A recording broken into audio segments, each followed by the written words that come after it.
Hey everyone, today I'm joined by Bob Hamer. He is a retired undercover agent and an author now.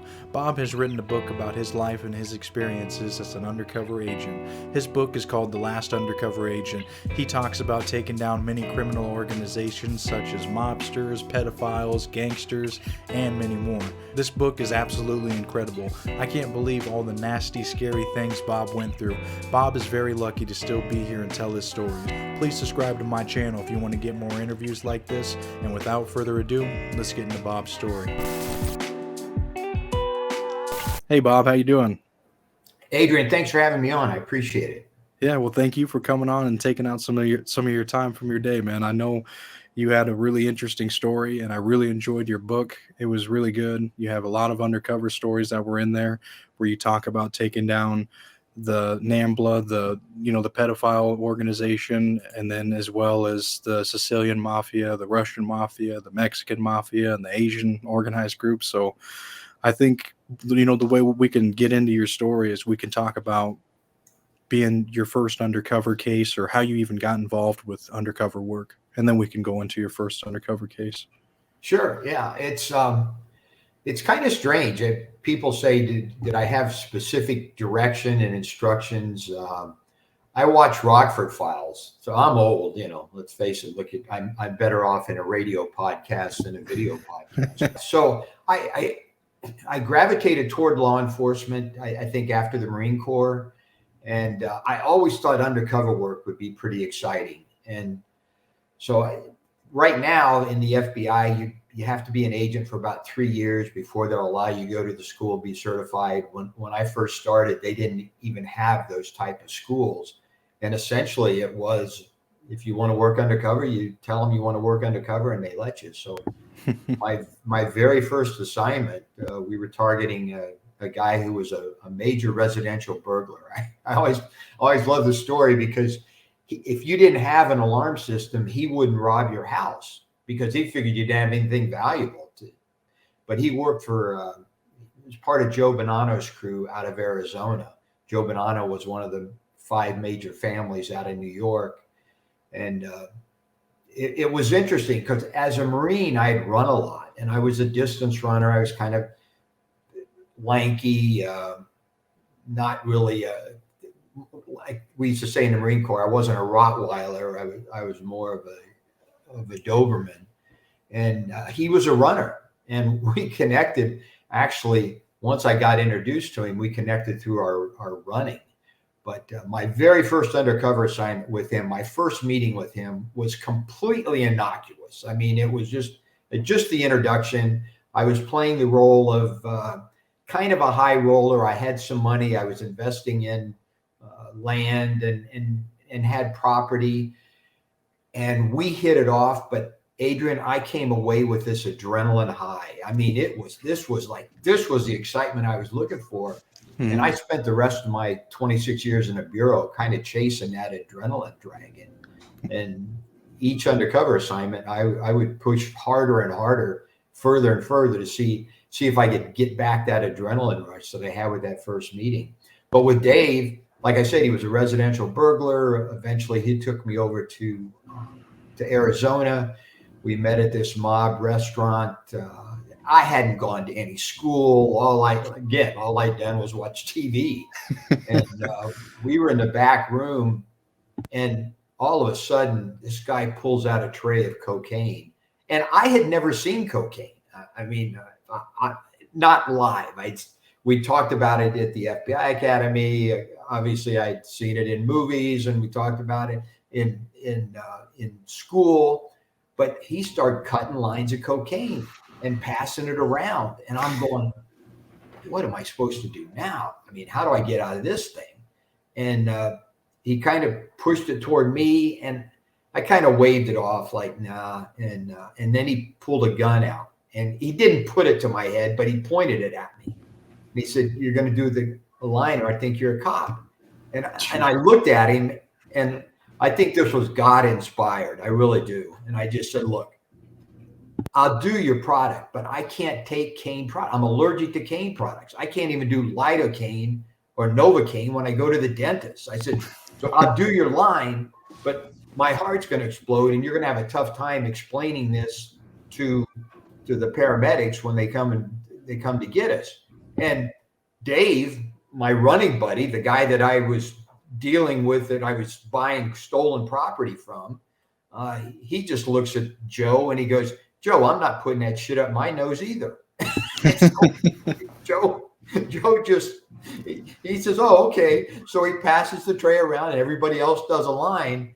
And Damn. it was So, like, oh, go ahead. no. So, I mean, this was one of my second or third meetings where I'm faced with this, and I walk away. So all these guys, were they mafia guys that were part of the Yeah, Bonanno family and that? they were mob guys. All the They were Bonanno? associates. They weren't really. I don't think any of them were made guys. Oh, okay. So what was your, like I mean, your case, like what was your mission that you were supposed to do with In these this guys? particular case, we were because we knew that Dave was working for Joe, and indirectly through Joe Bonanno. We were going after him, hoping to go up a little higher in the chain. Dave was a top residential burglar. I was buying stolen art from him. Actually, when we went over to Scottsdale for that weekend, he had burglarized the house of a top secretary in the administration who lived in the Phoenix, Tucson area. And we ended up getting close to $100,000 worth of silverware and stuff that he'd stolen from this guy that was I think he was in the Department of Education, Department of Treasury. I can't recall at this point, but he was a big time person in the administration, and we recovered a bunch of this stolen silverware and everything. So kind of, it was whatever Dave brought me, we would try to purchase. It was like sort of the reverse sting operation.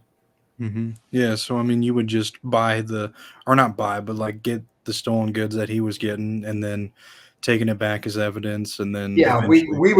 We would purchase it from him. Oh, and okay.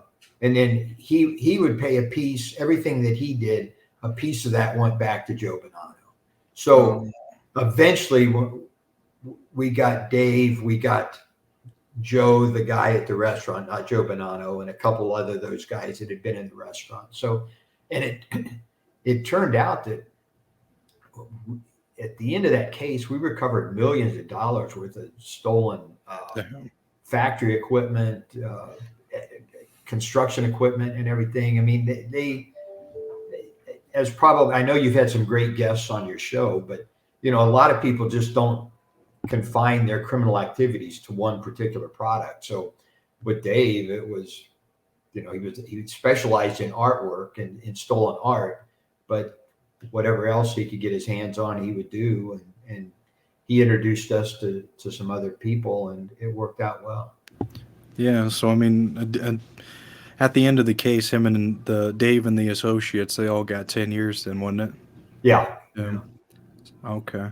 And then you were never able to pin it to Joe Bonanno that they were kicking it up to him? No, it never got that far up. Well, yeah, the next case I did want to talk about too, the other mafia case that you did dealings with was in California, the mafia out there, the Los Angeles crime family. Yeah, I had done a couple more undercover cases before I got involved in that, and in the late 70s, mid 70s, late 70s, the FBI had taken down the LA Mafia family case, or taken down the LA Mafia. Well, then a sort of a second tier of people moved in. Pete Milano came in from Cleveland. He brought his brother, and they reorganized the LA family. Now, I'm not going to sit here and lie to you. I mean, this wasn't John Gotti. In fact, the LA Mafia kind of had the reputation of being the Mickey Mouse Mafia, but still, they were involved in traditional mob activities, the vending machines, gambling, prostitution, loan sharking. They just weren't quite as large as some of the other families, but they were dangerous, and we got involved with that. It's kind of interesting when you think about me. You would never cast me to play myself in a movie because, okay, for the Mafia case, I'm not Italian, so I didn't go in as an Italian. I worked gangs in South Central Los Angeles for 5 years. I'm white. I'm not black. I'm buying rock cocaine from Crips and Bloods in South Central Los Angeles. I worked a Chinese criminal syndicate where we eventually indicted 87 people, and I'm a white guy. I mean, I was the only white guy in this investigation. And so I laugh, if you're going to hire somebody, you're going to get Chris Rock to play the undercover agent in South Central Los Angeles. You're going to get Jackie Chan to play in the Chinese case. But in this particular case, with the Mafia family case, I wasn't going to be able to go in as an Italian, but I was a screenwriter. That was my backstopping. And so I worked in Hollywood, and my story was that I was selling drugs in Hollywood to my Hollywood buddies, but I needed the protection of the Mafia in order to continue to work as a screenwriter. And it was kind of funny. I had a buddy that worked at Universal Studios, and he would leave me passes at the front gate. And I just tell some of these mob guys, I said, hey, look, I'm working over at Universal for the week. Why don't you come about noon and we can have lunch in the commissary? I'd show up at 11:30. I'd go to the commissary. The bad guys, the mob guys would come in at noon, and they'd come and meet with me. And I always loved this about Hollywood, and it's still true today. Nobody wants to admit they don't know who you are. So we'd be sitting at the commissary, and somebody semi-famous would walk by, an actor or someone whose face was recognizable, and I'd just say, hey, Adrian, how you doing? And you wouldn't look at me like, who the heck are you? It was like, oh, hey, how you doing, man? Good seeing you again. And so they wouldn't even remember you or know you at all. They don't even know me. And although I admit that I always say that God blessed me with a face that nobody remembers, and everybody thinks I look like somebody else, but they can't quite place me. But there was one time at Universal Studios, we're in the commissary, and at the time we didn't have the real fancy electronic equipment. This wasn't the cameras in the olives like the James Bond type of. And I had a small Nagra, and if you think about a Nagra at that time, they were about the size of a paperback novel. So it was fairly thick. They were hard to conceal. You could stick it in the small of your back and hope that they didn't run their hands down your back when they would greet you, which they did all the time. Oh, I'm sure. I would wear it in a boot, so I'd had it in down there, and then run the microphones up the pants leg and up to my chest. And so I had what you affectionately call a man purse, and I had the Nagra in this man purse, and I had other junk in the man purse. So it was kind of heavy. But we are sitting there, and all of a sudden, one of the mob guys, I had a pager, and this is, I'm giving my age and giving the age of this case, but I had a pager on the back of the mob purse, or the man purse. The man purse. Yeah. This guy grabs the purse, and he's literally holding the purse in one hand and rips the pager off. And he goes, "What is this?" And he turns to this other guy and says, "How do we know this isn't a recorder? How do we know this isn't a cop?" And this, he's recording everything we're saying, and he's cussing. I mean, this is like something out of Goodfellas. And he's holding the recorder in this hand, and he's talking about the pager. And I grabbed it, and I said, "Luigi, give me this." And I said, "It's a pager. You dial this number, and then you push in your numbers, and then I know to call you back." So I shut the thing off, and then I turned it back on, and it flipped up all nines. And I said, "There, are you happy?" And I grabbed the purse back, and then grabbed the Pager. back and stuck it on the purse, and then moved the purse to the other side, so it wasn't right there. But it's one of those. I guess you would have referred to it as a pucker factor moment, because it was like, holy crap! I mean, I didn't expect him to pull a gun out and start capping rounds off inside the commissary, but it was like, oh my, that was a tough moment. So when that happened, you just kept meeting with these guys, telling them, "Hey, I want to do business with you guys. I want protection." And yeah, what really happened on that one was we had an informant that we had rolled up, and he agreed to work off his beef. You know, that's a term that I'm sure you're familiar with, but it just rather than him going to prison, he cooperates with us, and it reduces his potential exposure and possible sentence. So he introduced me. Our story was that I was paying a street tax to him in order to operate in Hollywood, and he would protect me.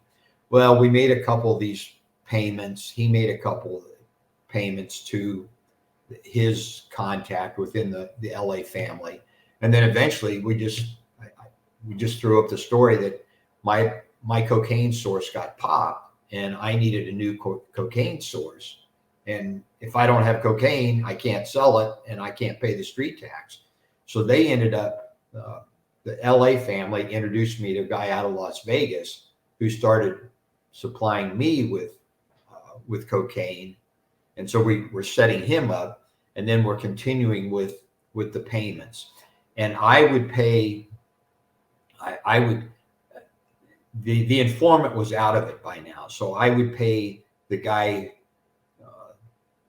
the mob guy, and then the FBI would follow him as he went to his boss, and then they'd follow that guy to when he went to his boss. So eventually we had wiretaps up on the head of the family and a couple of the capos, and it turned out to be a valuable case where we essentially wiped out the LA family. I mean, there is no, they all went to prison.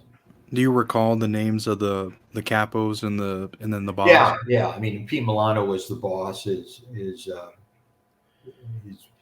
brother was Carmen. Mm-hmm.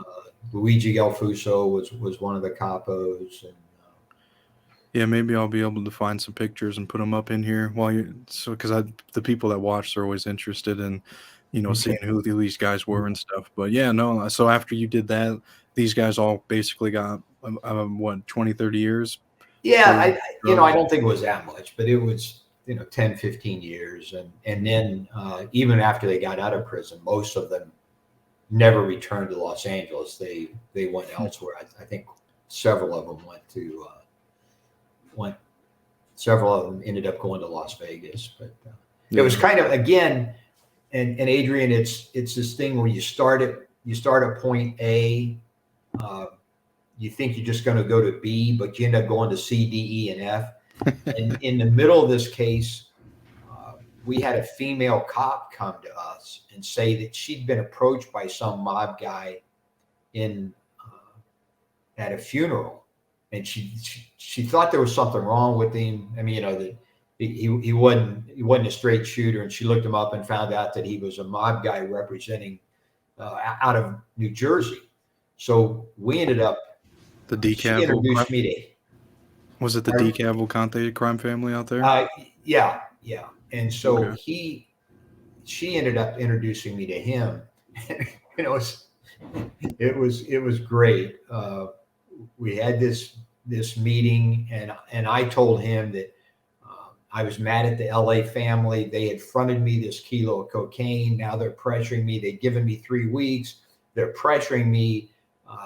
I want to hook up with him. I want to go with the New Jersey family. And essentially, we were trying to start a war between the LA and the New Jersey family, with kind of me as the fire hydrant, because these two dogs are lifting their legs on me. And we had this meeting in the car, and he's just going on and on about how dangerous the LA Mafia family is, and this is really bad. And I'm telling him, look, I had a good deal going, and still these guys start selling me bad cocaine, and I need a better source of cocaine. And this guy just ran his mouth, Adrian. He just goes, I've been in the kitchens of Bogota. I've seen the finest cocaine and everything. I can do this. So we start buying cocaine from him. So now when the case goes down and we've arrested 15 mob guys, this guy,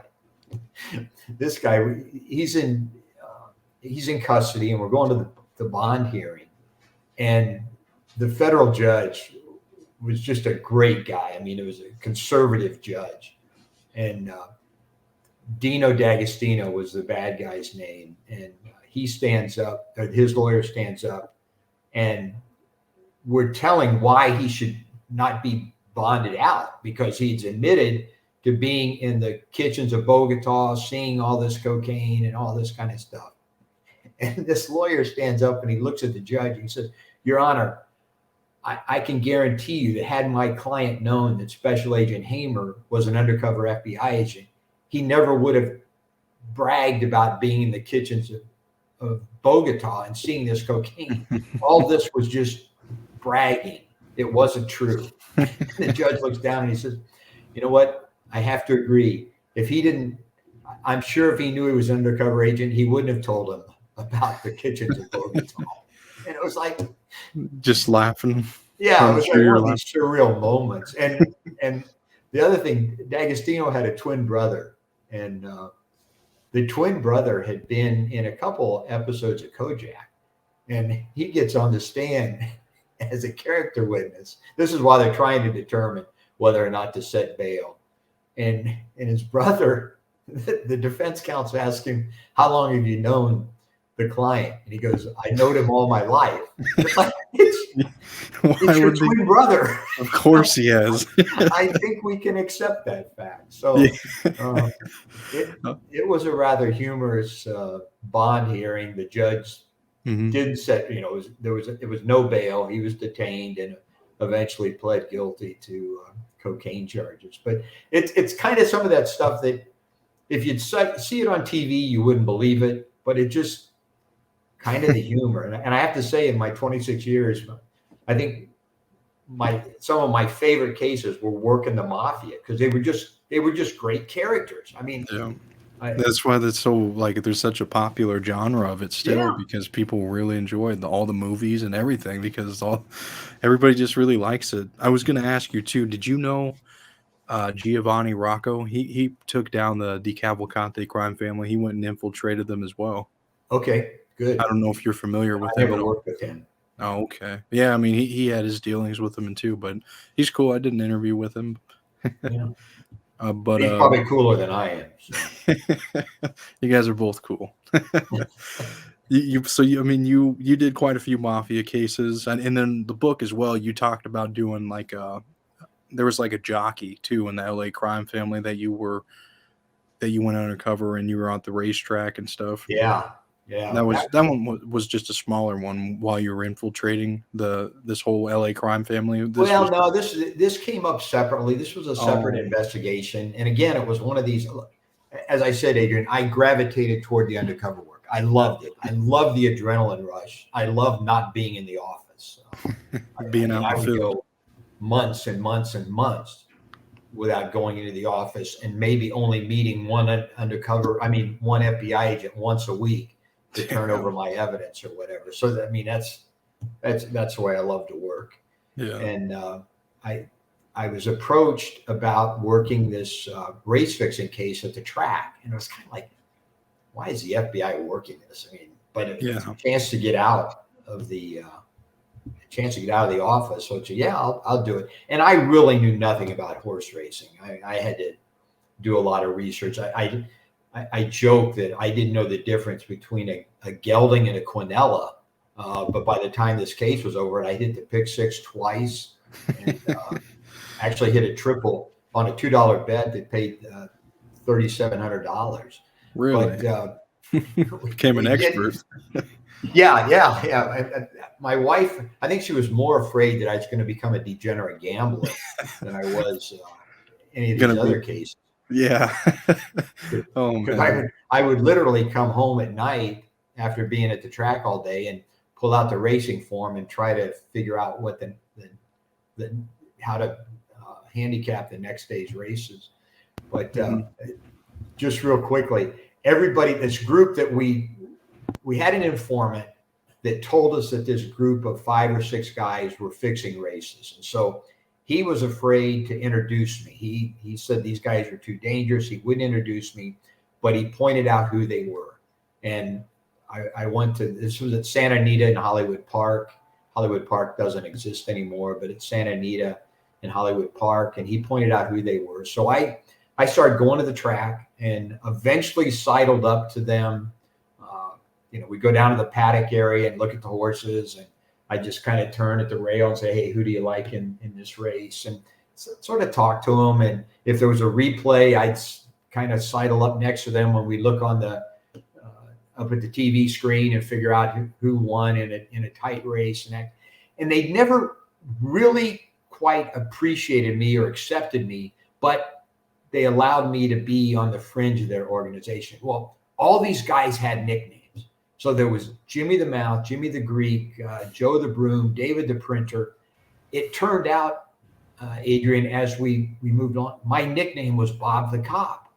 And what had happened was one of the bad guys, or one of the guys who was part of this organization, had been out with knee surgery. And when he came back 6 or 8 weeks later, now I'm kind of on the fringe of this group. And they said, well, who's this guy? And I was backstopped. My storyline was that I worked for a sports agent out of Boca Raton, Florida. I worked on the West Coast. I scouted baseball players that played college and high school baseball, and we would try to sign them to our sports agency. And I had to backstop me. If you called the number in Boca Raton, they would back me. So the bad guys are telling Renee and said, hey, this is Bobby. He works for the sports agent. This is what he does. And it was like, well, how do you know he's not a cop? So they would start introducing me around as, this is Bob. This is the guy Renee thinks is the cop. And eventually it just got reduced to Bob the cop. And we had wiretaps up. And I'd get these calls at midnight from the sound room. And they'd say, hey, you got discovered. And I said, well, why is that? And they said, well, Bob the cop did this. I said, no. That's my nickname at the track, Bob the Cop. And eventually we convicted 5, I think it was 5 guys, but we convicted a jockey and another guy of fixing a race. We convicted one guy of a very sophisticated tax scheme where he was making close to $500,000 every year in tax refunds. And we got an owner who hired me to kill his thoroughbred racehorse. And I like to tell the story. I'll bet you of all the guests you've had on, you've never had anyone that put a horse in the witness protection program. No way. Did you really? This owner had a horse. The horse was Callous Doughboy, and he was injured. And so the owner hired us to kill the horse. And so we took the horse and gave him to someone else who rehabilitated the horse, and it became a jumper rather than a thoroughbred racehorse. Mm-hmm. But they changed the name, put the horse in another category. So, oh my God. Well, you saved that horse's life. Yeah. And I always said, the thing that was interesting about the track was it could be a 1-hour drama or it could have been a half-hour sitcom. I mean, it was just characters galore. And I had a situation there. I talk about it in the book where Jimmy the Mouth is introducing me to Jimmy the Greek, and it's not the famous Jimmy the Greek, but it's this other gambler. Mm-hmm. And he takes me over to introduce me. And at the time, I'm wearing a recording device. I have a back brace, and I have the recording device stuck in the front of this back brace, and then I run the wires up to my chest. And so Jimmy the Mouth takes me over to Jimmy the Greek, and he says, Greek, this is Bob, this is Bob the cop. This is the guy Renee thinks is the cop. And Jimmy the Greek says, pull up your pants legs. And I'm kind of looking at him like, what? He says, pull up let me see your ankles. So I pulled up my pants legs, and he turns to Jimmy the Mouth and goes, no, he said, Mouth, he's not a cop. There's cops wear their guns on their ankle. And then Jimmy reached over and he grabbed my sweatshirt and he pulled my sweatshirt up, and you could see the white back brace.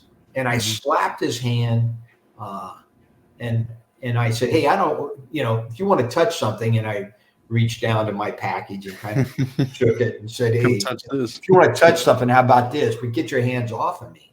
Yeah. And he said, what's that? What's that white thing? I said, Jimmy, I've got a bad back, and I stand here 6 hours a day putting up with your crap. And he said, well, how do we know that you don't have a recording device on? And I said, yeah, Jimmy, I'm a cop. I'm recording all of our conversations. Now, who do you like in the first race? And he started laughing, and we started talking about the first race. But that was one of the closest times I came to being discovered with wearing a recording device. Did you ever get caught? No, never did. Wow. Came close a couple times, but never got busted. we did have an informant one day, and those Niagaras, they cost between $3,000 and $4,000. And you've seen the old movies, the mob guys, they give you a hug and they run their hands down their back. Right. And that's to see if you've got a recording device or a gun and all that. Well, right. He thought that they had discovered that. He went to the bathroom, he ripped the machine out and threw it out the window. And so I was always careful. Yeah. About the tight hugs and trying to protect myself from discovering those devices. But it wasn't early. I mean, it wasn't easy in the early days. Yeah, I'm sure a lot of the devices and stuff were probably a lot bigger. And then now you can just have a little microscopic camera if you want, or recorder. Yeah. But, the next case I really want to talk about is the NAMBLA one where you took down the pedophiles. So I think that one, in your book, that was like the majority of it. But like I said, we talked about the other cases and stuff. But this is the one where you spent, 3-4 years in it?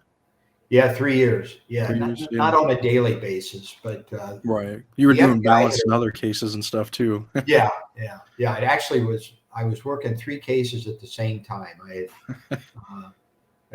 We had the NAMBLA case going. I was involved in a case called Operation Smoking Dragon, which was a Chinese criminal syndicate that began with one guy in counterfeit cigarettes and evolved into a $60 million shoulder fire missile deal with the Chinese. And I'm kind of partially responsible for the new $100 bill. I mean, at the end of this case, really? North Korea was going to give me $40 million a year to launder here in the United States because they counterfeited our $100 bill. It was called a super note. And so I was working that case. I was working a Vietnamese gang case. And then I was working NAMBLA. But NAMBLA, I've talked about some of these other cases. NAMBLA was my most difficult case, not from a physically terrorizing standpoint, but I was going to say, explain to what NAMBLA is. Yeah, NAMBLA is the North American Man-Boy Love Association, and it's a group of men that are sexually attracted to boys. What had happened was the FBI arrested a guy in Memphis, Tennessee, and for child pornography. And when they searched his computer, they found videotapes of him having sex with kids over in Thailand. And as part of his cooperation agreement, he identified a travel agent out of Los Angeles that was putting together these trips for boy lovers. BLs is what they refer to themselves. And he was putting together these trips over to Thailand for BLs, where they had this travel agent had contacts in Thailand. You would go over there, and then this guy would take you to the boy bars where they had kids as young as 5 years old performing, and then you could hire these kids and go into the rooms and have sex with them. And so they needed an undercover agent. Again, and this is a semi-true story, but the case agent came to me and he said, "Hey, look, we need an undercover agent." And I was a certified undercover agent. By this time, the FBI, you had to go to a school, you had to be certified. Not not every great agent wanted to work undercover. In fact, very few did. Those who wanted to work undercover would have to go through the certification process. A lot of guys only worked 1 or 2 cases and then quit because of the hours or the difficulty. And there were a few of us that just spent most of our career trying to work a variety of undercover cases. So they came to me and the guy said, "Hey, we've got this case that involves sex tours to Thailand." And I kind of threw up my hands and laughed. And I said, "Hey, if your tax dollars are going to pay for my massages over in Thailand, I'm in."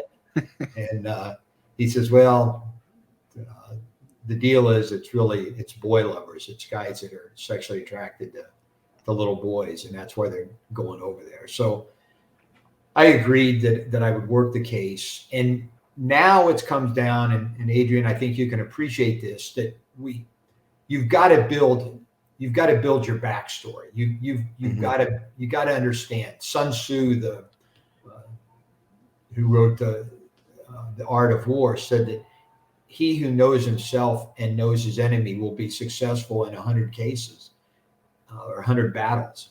And so it was important for me to know who I was, both as Bob Hamer and in my undercover capacity, who I was, and then to understand the enemy. So in this particular case, we originally were targeting the travel agent who was putting together these sex tours. And so I'm researching all about boy lovers, and I'd heard of NAMBLA, but I ran across the website.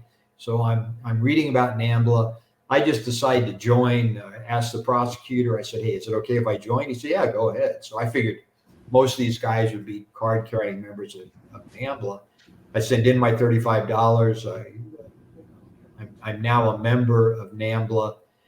The whole case against the travel agent fell apart, but now NAMBLA has me on their roster, and they're asking me to contact their members that are in prison, send them Christmas cards, start communicating with them, and I begin doing this. And it turns out to be kind of an interesting dichotomy. I was at the time was actually on the Joint Terrorism Task Force. So at one point I'm kind of running down Middle Easterners that we think are potentially involved in terrorism. And on the other hand, I'm getting letters from boy lovers in prison and sending Christmas cards. Eventually, I start writing for their magazine. I tried to go to one of their meetings. The first time they were having a national meeting in San Francisco, and the word came back that you have to be a member for 3 years and sponsored by another member before you're invited to these underground meetings. But then the next year, so I've been a member about 18 months, I've been communicating with these NAMBLA members. Some of the communications were absolutely disgusting. I mean, some said, "Hey, look, I become a Christian. Don't send me this. I don't want to be part of this organization." And if that happened, we cut them off. But some of the communications were so disgusting about what they did to little boys, what they did to little girls, how they got caught. And if I didn't want to be disgusting, but I could have gotten a lot worse information out of them had I sort of been as disgusting in my letters to them. Right. But eventually then I get invited after 18 months, I get invited to the New York meeting. And I go there, and Adrian, I don't know what to expect. I mean, the FBI didn't investigate NAMBLA per se as an organization. As an organization, they say that their purpose is to abolish age of consent laws. In other words, in every state, there's a minimum age in which a child can consent to having sex.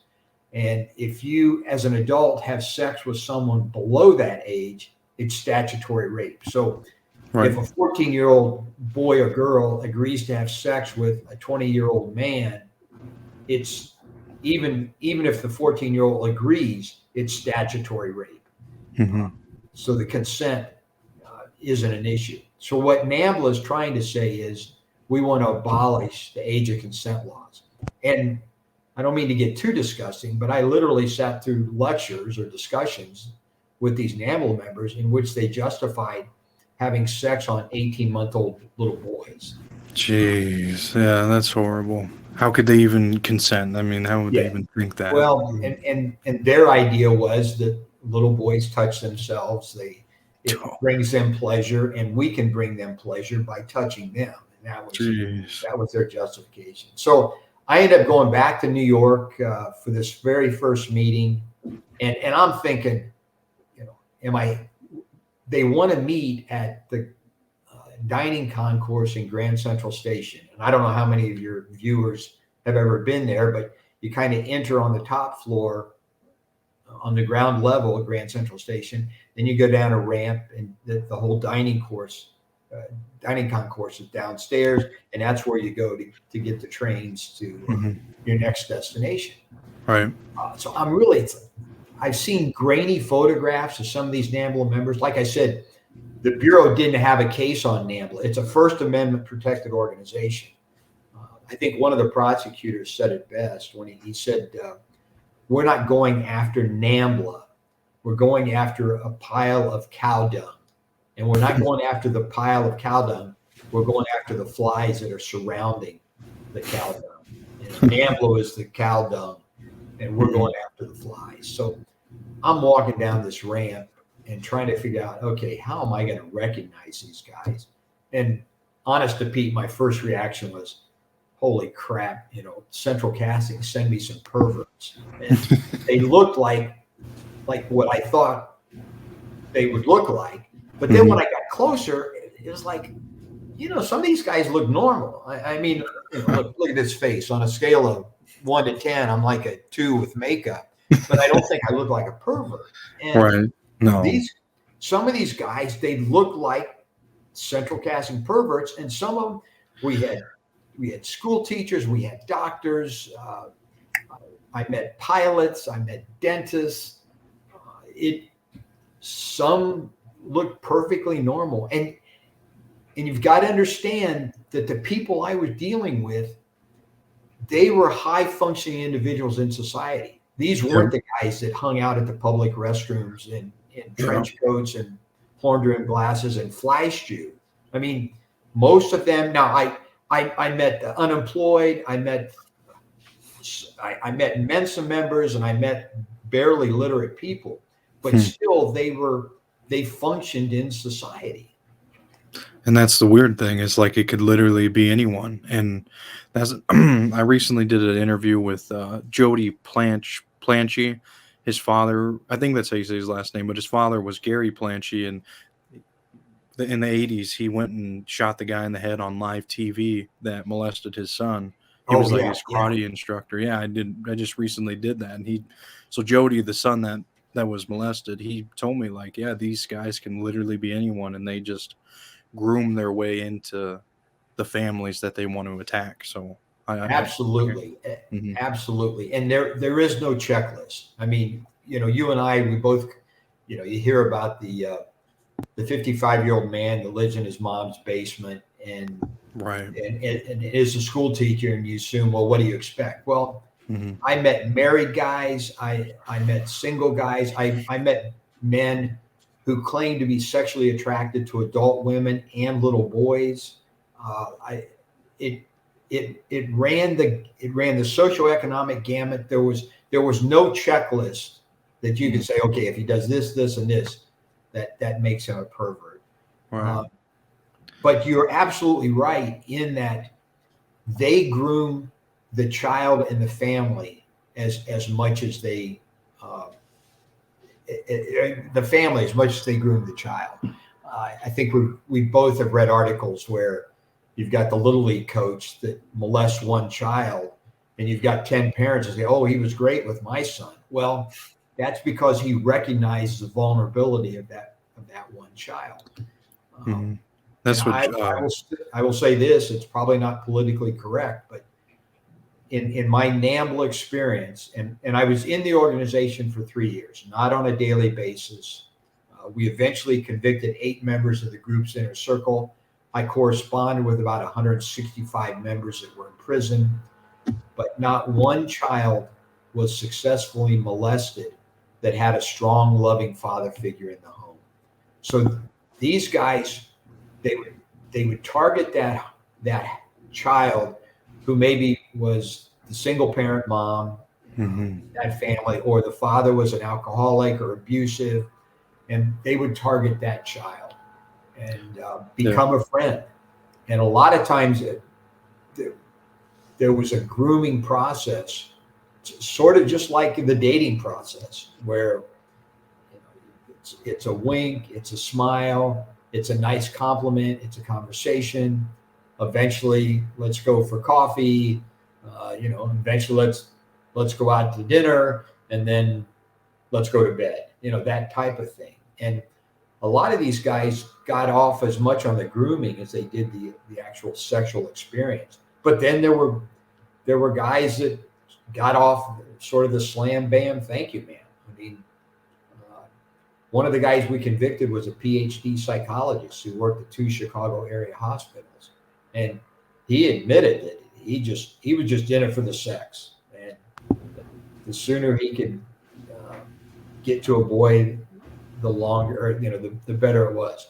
Another guy had been a special ed school teacher. He eventually got 31 years or 30 years in our investigation, but he enjoyed the grooming process. He Hmm. loved the fondling, the cuddling, the walking hand in hand with the little boy, and he had been married too. So again, Yeah. I mean, you're bringing up good points on why, on how they find these vulnerable kids because they don't have that father figure or whatever that the kids that kid that they need. You know what I mean? Like the kid wants to have a father, but then these guys that are trying to fill that are not the ones that they need. You know what I mean? Like it's right. just some nasty mentally messed up stuff that they're putting on the kid. Thinking that like because that's going to cause so many much more issues for that kid that's already struggling and shit, trying to find Yeah, yeah. their way through this horrible world, The especially. typical grooming process was to befriend them and then to kind of bring down the show, talk about sex, show them pornography, try to make this seem normal. But then there was always the secrecy. This is our little secret. If you tell, we could both be in trouble, and that's the way most of them operated. So then they'd put fear into the kid, like, oh, so now I can't talk, kind of thing. So, Right. Exactly. Because you don't want me to get in trouble. And sadly, some of the parents, because the parents have been groomed, when something would occur and the child would go to the parent would just say, "Oh no, that's the way Uncle Bob is. He's that way." So you probably misinterpreted what he said. mhm. I I think it's important. You probably didn't want to get into this, but I believe in ACT, affirm, communicate, and trust. And if you're going to be a good parent and you're going to face these issues with your kids, Mhm. you've got to affirm that a child who believes in himself isn't going to fall for the wiles of these predators. And That's if you true. have the open communication, these predators are going to say, look, this is our secret. Don't tell anybody. We'll both get in trouble. Mhm. But if a child feels like he can talk about everything with his parents and not be laughed at, not be shunned, not be sent off to the room, uh, Mhm.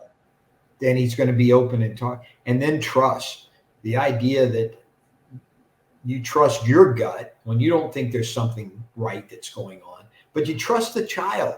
I mean, the child may not be able to articulate why he doesn't want to sit on Uncle Harry's lap.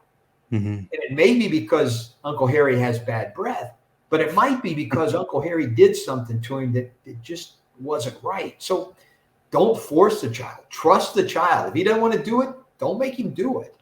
Uh, so, 'cause And trust me, if you don't act, these predators are going to act.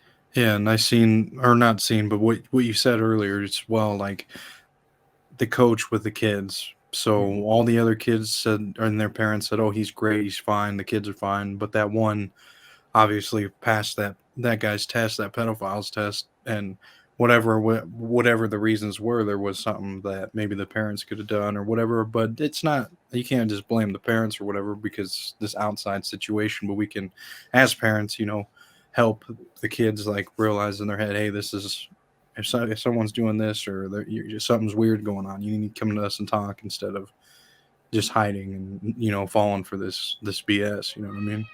Exactly. The one special ed teacher that we convicted that got 30 years, he eventually admitted to grooming more than 200 children and actually molesting between 60 and 70. Jeez. So he, And I was so to go back into the case though as well. Like after you went to this meeting, they trusted you more. You met some members, and then, like you said, you did all the articles and stuff, and then eventually these guys they felt pretty close with you, and they would tell you all their stories, and you would have to come up with your own make believe ones. And I mean, I remember you saying like at times too, like in your head, you just wanted to beat the hell out of them, or oh, yeah, or just do something. But you had to keep cool because you seen the bigger picture of taking these guys down. Because if you beat them up, well, then boom, the whole case could get jeopardized. So right. I mean, you kept your cool, but I know eventually you started. What was after that? After you got really good in with them, you started to set up the meeting. So, so once we attended the first meeting, um, and I was told by another NAMBLA member, just don't talk too much. And I was kind of afraid that I was going to say the wrong thing. You have to understand, this was a meeting. I've been hired a couple times to kill people, in my undercover capacity. Mhm. And if if a wife is hiring me to kill her husband, she doesn't care whether I like the ballet or the NFL. She just wants to know, can I do this? Right. So, but in this NAMBLA, I had to think like them. And a good example, the one dentist that we convicted had taped a Sylvan Learning commercial. Now, you and I would watch this and think, oh, you know what? My grandchild or my daughter needs help. Let me go to Sylvan. No, this guy was in love with the little boy that was in the commercial and just kept playing it over and over again. Um, One of their favorite movies was Lord of the Flies because it was a bunch of little boys running around in their underwear. So Jeez. we were down in Cocoa Beach, Florida. Beautiful night, beautiful weather. Um, Women running around in bikinis, and I couldn't look at the women. They were playing this dating game with the little boys, and these little kids would run by and go, oh, look at that little boy in the red jersey or the number 31. Okay, that's going to be my date, and who do you want? And someone would point this out, and so you had to think like them, and it always bothered me that I had to keep this crap in my head in order to successfully pose as a boy lover. And they believed me. I wasn't a court-ordered psychologist. I wasn't the defense counsel. They believed I was one of them. And as this guy the special ed teacher that got the 30 years, at one point he told me, he said, you just tell the counselors what they want to hear, but you can never change us. Damn. So he's So even what we said, did, so what we ended up doing, Adrian, in the second meeting I went to down in Florida, we had kind of come up when one of the guys, the PhD psychologist from Chicago, was also a flight attendant, an international flight attendant for American Airlines. When he was in college, he became a flight attendant.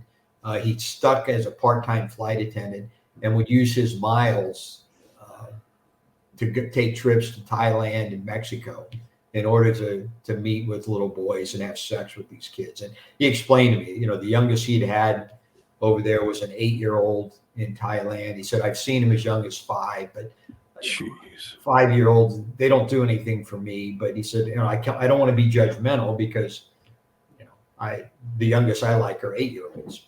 But he wanted to set up this sex, and we'd all go on a trip somewhere for sex. And he talked about maybe going to Costa Rica. We had already decided going into this that we were going to be the ones that would offer it up. So he initiated the conversation about going to Costa Rica. And I said, look, let me check. I met a guy last year that had gone down to Ensenada. And so that was our sting. And we had a BB&B, a bed, breakfast, and boys down in Ensenada. I would check with this travel agency that was putting these trips together. And we came up with a price, and eventually 7 members ended up wanting to go on this trip. Federal law is if you travel in interstate commerce to have sex with someone under 18, it's a violation. So when they all traveled to California in order to go down to Ensenada, and that's how we got them. And then one of the guys we convicted was an ordained minister and a chiropractor. He was bivocational, and he ended up giving me 125 images of child pornography and 8 videos of men having sex with little boys. So with these guys, they all flew in, and then this is when, I mean, obviously nothing happened with the operation, but with the intent of Right. what you've had recording and everything like that we're able to convict them on. Hey, they were going here to do this stuff with these kids, and that you eventually went to Thailand. That was the Thailand one where all the guys got busted, right? Well, no, Thailand ended was up falling apart. This was the okay. Ensenada, where we were going to go to Ensenada, and that's where they were arrested for wanting to go down to Ensenada. But we had to. Part of the problem was we had to make sure that their primary intent was to go down there to have sex, not just to go down there for the nice weather. So I made it clear in all of my conversations with them that this travel agent, this BB&B would set them up with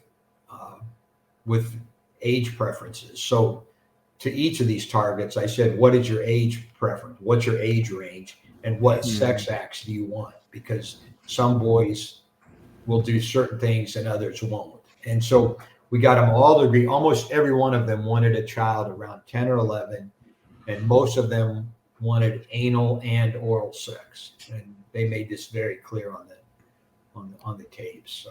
Oh, okay. So that's how you were able to say, okay, this is how they weren't just there on vacation; they were there Right. for this. Yeah. So, and then when this initial arrest went down, you guys got off the plane.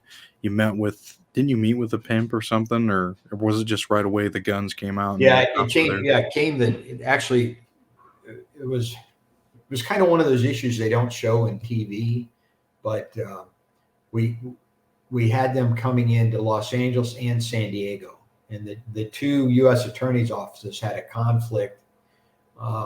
Whereas Los Angeles, we had a boat, and they were going to get on the boat and then go down to Ensenada. So the Los Angeles office said that once they got on the boat, that was your violation. Well, the San Diego office said once they flew and landed in San Diego, that was the violation. Well, we couldn't arrest the guys in San Diego before we arrested the guys in Los Angeles. And if you know your geography, Los Angeles is north of San Diego.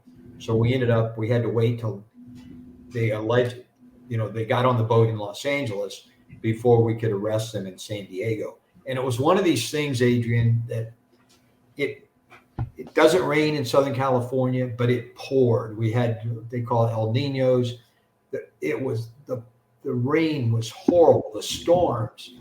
And I was afraid these guys were going to back out. And I wouldn't want to go on a boat as bad as this weather was. So the night before, I'm saying, look, maybe we just drive across the border, and they, no, we want to take the boat. So they still agreed to go on the boat. So that next morning, after they arrested the guys up in Los Angeles, I just told the guys, I said, okay, the boat left in Los Angeles. Everybody got on. Now they're going to meet us down here in San Diego. And we're sitting around. It's raining outside. and we had to wait a reasonable amount of time because the boat was going to take 3 hours to get from Los Angeles down to San Diego. Jeez. And so then we go over, and I got a little dramatic. We were walking over to the pier, and it's pouring down rain, and the FBI jumps out of the bushes, freeze FBI, and I was handicapped. I had a cane that I used to use just to screw with people. So I kind of throw my cane up in the air, and sort of get this scream, and I start to faint. And one of the SWAT agents who was on the same squad as me, he catches me before I fall down. And Oh my. so we were all arrested together, and then they took those guys away, and they took us all away in separate cars. Do you recall all their names? Oh yeah. Uh, You mean the bad guys? Yeah. yeah. There was about 6 of them, wasn't there? Yeah, there were 7. 7. They were all part of the inner circle, the NAMBLA's inner circle. So I name them in the book. So I have photographs of all of them in the book, The Last Undercover. Yeah, it was like Sam, Jeffrey, Richard, Philip, and Paul. Those ones. Yeah. Okay. Yeah, I'll put some pictures up here too so people can see.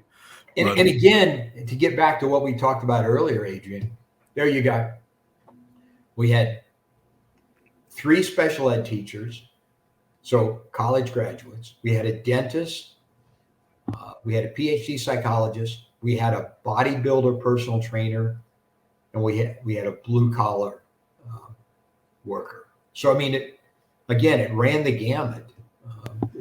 It's just not a bunch of unemployed guys.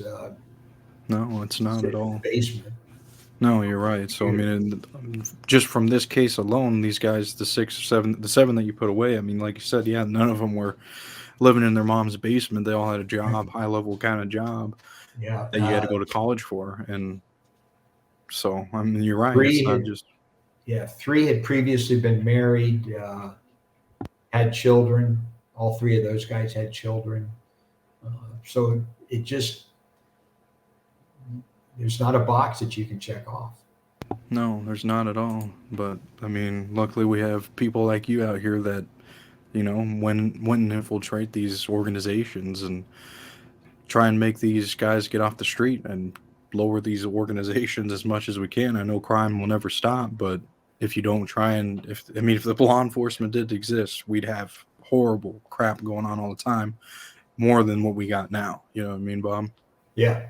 No, I mean, we've had crime since Cain and Abel. It's not going to stop, but for those who get caught, it's my wish that the punishment is the crime is deserving of the punishment. Mm-hmm. Maybe it serves as a deterrent from someone else getting involved. Even with a lot of these NAMBLA members that I talked to, it was their desire was to up their age of preference to a legal age. It's kind of like, well, maybe if I just went after 18-year-olds instead of 14-year-olds, it would be okay. So I mean, at least they're thinking about the law.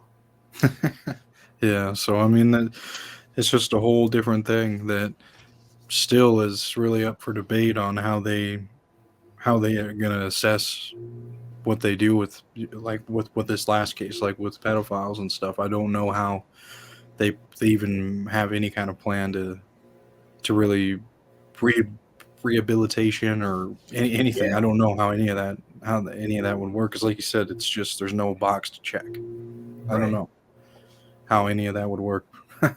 Except like you did. I mean, you took them down, they went to prison. Usually rapists and stuff, it doesn't seem like they get as much as like someone that murdered or did a robbery or something. They get like a few years or 5 or something. Is that what these guys got? Yeah, it was pretty disappointing. Most of them got 3 years. One got, I think, 14. The one got 30.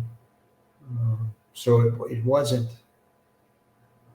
it was very disappointing in some of the LA cases, because they talked about, the judge even said this is kind of, essentially said this is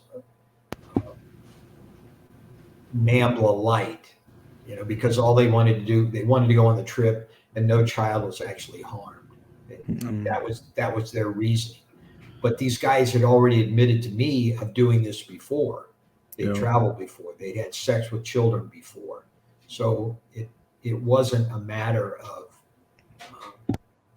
oh, this is just the first time and I got caught. And they've done studies with this where most of these guys, when they do get caught the first time, they always say, oh, this is the first time I've done it. Well, then after research, after counseling, after testing and everything, they find out that it's closer to, this is the 50th or the 100th time. Mm-hmm. It's just the first time they got caught. That's when they admit to it. Right. Well, no, I know what you mean. Well, like I said, though, I mean, I really appreciate you for your book and, your service with the law enforcement for all them years. I mean, you're retired now, I'm assuming. Yeah. I semi-retired. So I teach at Liberty University, adjunct instructor. I've written a few books. I do speak at law enforcement conferences, and have spoken at other business conferences, business leadership conferences. So yeah, no, that's good. Still out there. Still doing. Trying to stay busy enough that my wife thinks I'm busy. Yeah, then or else you'd be stuck with a bunch of housework or something. No, but that's good though, that you're still out doing stuff and just really trying to stay busy and continue to help the new law enforcement people that are thinking about getting into that career, and give them tips and pointers that you had to learn along the way. But I'll be sure to put your book links, your Amazon links, so everyone, if you want to check out Bob's books, you said you got a few of them. I read Mr. Undercover was the title of the one you had, the one about NAMBLA and the Mafia and the LA gangs. So I'll put Undercover, right? I'll put your profile in there so people can just get automatically in contact with that. And yeah, I mean, I really appreciate you coming on, Bob, and taking out some time, man. Adrian, thanks for having me. You've had some interesting guests, and I'm glad to be part of your stable of guests. Well, what everyone think? Bob was a very great guest. He helped take down a lot of notorious criminals in the mafia, gangsters, drug dealers, pedophiles, and many more. Please comment any key takeaways that you got from this interview. Please share it with anyone that you think will enjoy this kind of content. Also, please don't forget to hit subscribe. I will also include my clothing brand website in there if you want to support me. The last thing that I'll include is my Mafia playlist that I created a while back. It involves all the interviews that I've done with Mafia members that were associates, made men, capos, and on the other side, law enforcement that helped take down the Mafia. I think if you enjoyed this interview, you definitely will enjoy that Mafia playlist. And thank you again so much for watching.